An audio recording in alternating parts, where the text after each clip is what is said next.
जब से गुजरात के अहमदाबाद में प्लेन क्रैश हुआ है तब से रोजाना कहीं ना कहीं से ऐसी खबर आ जाती है कि आज विमान की इमरजेंसी लैंडिंग कराई गई। आज इस विमान में टेक्निकल इशू आया जिसकी वजह से जा कहीं और रहा था, उतार कहीं और दिया गया। कभी खबर आती है कि विमान की लैंडिंग हुई और उसके टायर जो है वो पंक्चर हो गए। कभी खबर आ रही है कि विमान की लैंडिंग होते वक्त विमान के इंजन में आग लग गई। रोजाना कहीं ना कहीं से विमान में खराबी की खबरें आ रही हैं। ये हो क्या रहा है समझ नहीं आ रहा है। अहमदाबाद प्लेन क्रैश से पहले इतनी खबरें नहीं आ रही थी, लेकिन अब तो रोजाना खबर आ जाती है।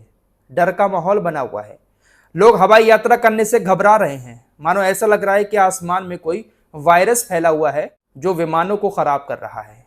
ऐसा ही लग रहा है दोस्तों, वायरस की तरह रोजाना खबर आ जाती है कहीं ना कहीं से कि आज ये खराबी आई, आज वो खराबी आई। 3 दिन पहले खबर आई थी कि लैंडिंग करते वक्त एक विमान रनवे से फिसल गया, बारिश की वजह से उसके टायर पंक्चर हो गए। क्या हो रहा है इस वक्त समझ नहीं आ रहा है, और ज्यादातर खराबियों की खबरें एयर इंडिया के विमान में आती हैं। फिलहाल खबर रूस से आ रही है। रूस में भी आज एक विमान क्रैश हुआ है जिसमें 50 लोगों के मारे जाने की खबर है। यात्री विमान था जिसका नाम AN-24 था। रूस के अमूर इलाके में इसके क्रैश होने की खबर आ रही है।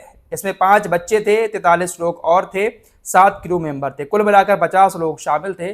अचानक से रूस का यह विमान रडार से गायब हो जाता है और फिर खबर आ रही है कि वो क्रैश हुआ है एक पहाड़ी से टकराकर। 50 लोग इसमें सवार थे। रिपोर्ट्स के मुताबिक किसी के भी जिंदा बचने के चांसेस नहीं है। तो अब हवाई सफर करते हुए भी काफी डर लग रहा है, काफी डरावना सा एहसास हो रहा है, क्योंकि रोजाना जब भी सोशल मीडिया खोलो कहीं ना कहीं से खबर आ रही है कि आज ये खराबी, आज वो खराबी। फिलहाल हवाई यात्रा की बात चली है तो आपको यहाँ पर एक इन्फॉर्मेशन देना चाहता हूँ। आपकी दुआओं से, माँ बाप की दुआओं से अल्हम्दुलिल्लाह मुझे मौका मिला है सऊदी अरब उम्रा करने जाने का। मैं अपनी वाइफ के साथ अल्हम्दुलिल्लाह उम्रा करने जा रहा हूँ। आप लोगों से गुजारिश है कि आप दुआ करें कि हमारा सफ़र आसान हो। और जो लोग सऊदी अरब से मैसेज कर रहे थे, इंशाअल्लाह पूरी कोशिश होगी कि लोगों से मुलाकात हो। उम्रे के दौरान हो सकता है कि इस चैनल पर आपको कोई वीडियो देखने को ना मिले। अगर कोई बड़ा अपडेट होगा तो मैं होटल रूम से आप लोगों को बताने की कोशिश करूँगा। फिलहाल आगे बढ़ते हैं। इजराइल डिफेंस फोर्सेस के हमले अभी भी लगातार गाज़ा पर जारी हैं।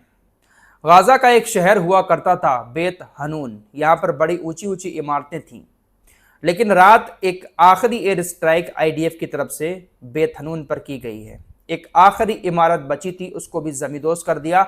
अब बेत हनून शहर पूरी तरीके से वीरान हो चुका है। एक भी इमारत गाज़ा के बेत हनून शहर में नहीं बची है। इजराइल ने सबको ख़त्म कर दिया। लाखों की आबादी वहां पर रहती थी। क्या सारे के सारे हमास के आतंकी थे जिनको ख़त्म कर दिया गया। गाज़ा के अंदर भुखमरी बहुत तेज़ी के साथ फैल रही है। इजराइल खाना पानी को रोके हुए है। हमास की तरफ से ऐलान किया गया है कि हम सभी लोगों से दुनिया भर के एक रिक्वेस्ट करते हैं जो गाज़ा के लिए आवाज़ उठा रहे हैं। आपके देश के अंदर जो भी अमेरिका का और इजराइल का दूतावास बना हुआ है उसके सामने जाकर प्रदर्शन करें, क्योंकि इजराइल अमेरिका की शय पर भुखमरी जैसा अपराध गाज़ा के अंदर कर रहा है। बुरा हाल है गाज़ा के अंदर, और इसी को लेकर हमारे भारत ने भी यूनाइटेड नेशंस में आवाज़ उठाई है गाज़ा के लिए। जी हाँ, खुलकर बात की है भारत ने भुखमरी को लेकर। संयुक्त राष्ट्र में भारत के राजदूत और स्थायी प्रतिनिधि पर्वतनेनी हरीश ने कहा कि गाज़ा के अंदर जो सीज फायर की बातें चल रही हैं, सिर्फ सीज फायर ही बहुत नहीं है।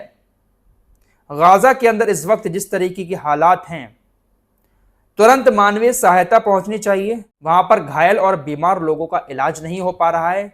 चिकित्सा सेवाएं भी वहां पर पहुंचना बहुत ज्यादा जरूरी है। सिर्फ सीज फायर करके हम गाज़ा को नहीं बचा सकते। भारत की तरफ से कहा गया कि छिटपुट रूप से जंग रोकने से सिर्फ काम नहीं चलेगा, क्योंकि इससे क्षेत्र के लोगों को जिन कठिनाइयों का सामना करना पड़ रहा है वो दूर नहीं हो पाएगा। भारत की तरफ से और भी बातें की गई हैं, लेकिन मेन फोकस इसी बात पर था भारत का यूनाइटेड नेशंस के अंदर कि सीज फायर अगर हो भी रहा है तो इस छुटपुट के सीज फायर से काम नहीं चलेगा।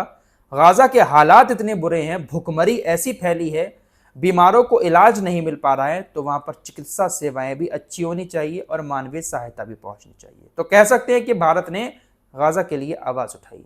अब पूरी दुनिया के अंदर गाज़ा की भुखमरी की बातें बहुत तेजी के साथ फैल रही हैं।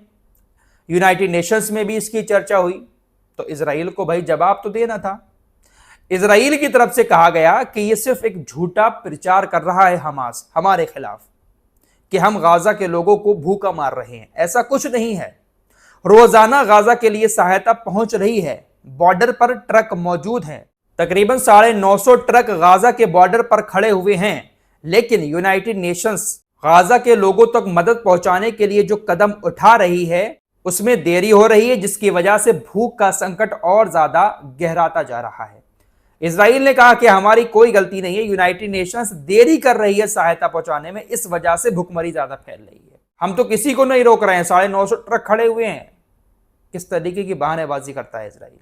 फिलहाल इसमें गलती सिर्फ इजराइल की ही नहीं है, गलती इसमें मिस्र की भी है। मिस्र के रफा बॉर्डर पर ट्रक खड़े होते हैं।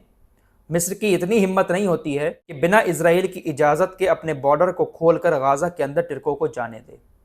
सिर्फ बॉर्डर खोलने की देर है, सारे ट्रक पहुंच सकते हैं गाजा के अंदर, लेकिन नहीं खोलता है मिस्र।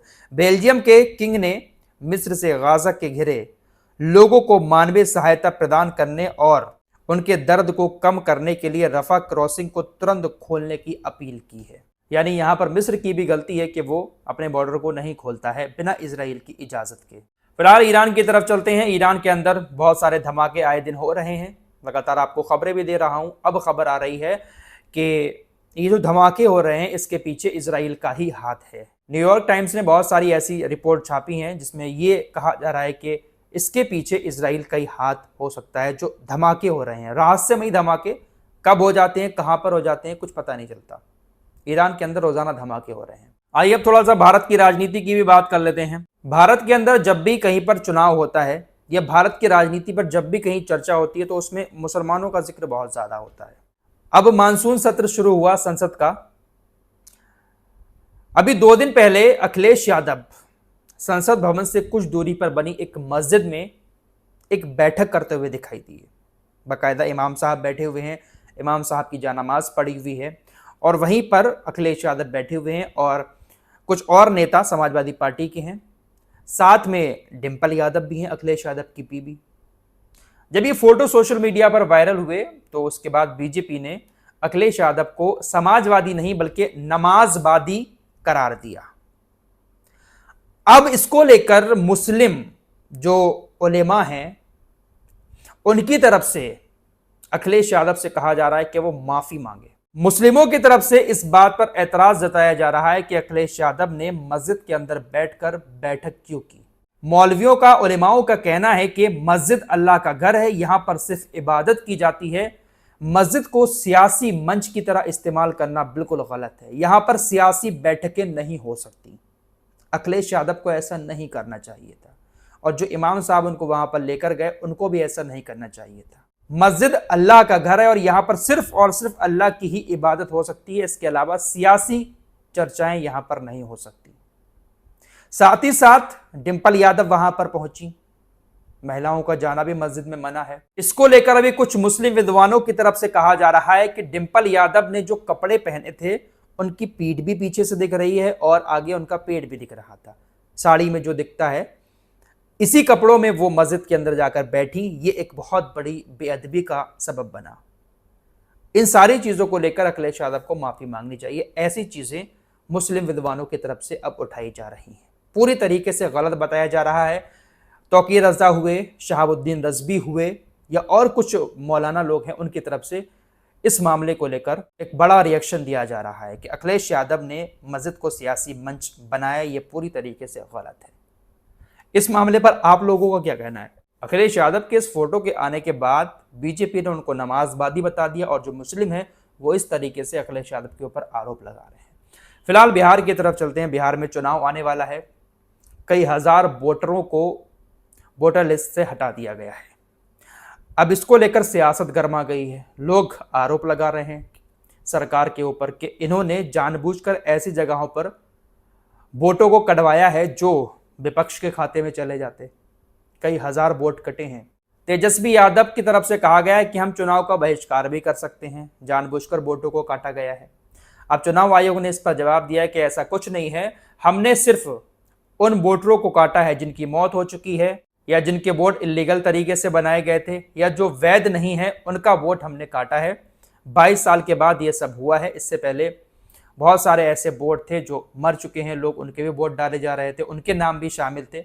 तो इस तरीके की प्रतिक्रिया इलेक्शन कमीशन की तरफ से दी गई है। फिलहाल चुनाव से पहले इस तरीके से बोर्ड कटे और उसके बाद विपक्षी पार्टियों ने इलेक्शन कमीशन के ऊपर भी आरोप लगाए और बीजेपी के ऊपर भी आरोप लगाए। फिलहाल इस रिपोर्ट में इतना ही। कुछ और खबरों के साथ फिर हाजिर होऊंगा। अपना ख्याल रखिएगा, दुआ में याद रखिएगा। अल्लाह हाफिज।